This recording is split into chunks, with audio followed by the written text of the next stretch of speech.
Have you ever wondered whether a strainer and a filter are the same? Both are used to remove unwanted particles from a fluid, but they perform different functions. Let's understand the difference.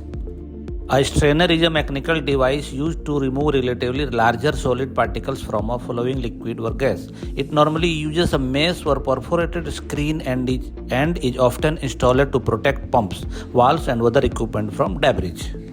As the fluid passes through the strainer screen, larger particles are trapped while the fluid continues downstream. When the screen becomes dirty, the strainer can normally be isolated, opened and cleaned according to the planned procedure. A filter is designed to remove smaller particles and contaminants from a fluid. Filter can use different types of elements or media depending on the application and required level of filtration. So what is the main difference? A strainer generally removes larger particles and is commonly used to protect equipments. A filter is generally used when finer particle removal and cleaner fluids are required. The actual selection depends on the process and filtration requirements. Strainers are commonly installed on pumps, suction lines, water lines, utility system and upstream of equipment that needs protection from debris.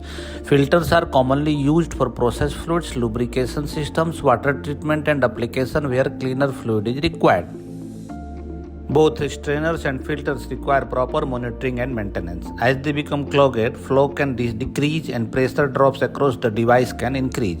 Therefore, differential pressure monitoring and timely cleaning or element replacement are important where applicable.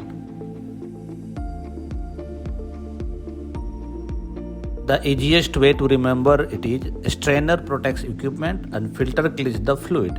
Choosing the right device for the application helps maintain reliable and efficient plant operation. Follow Industrial Operation Academy for more practical chemical plant and industrial engineering knowledge.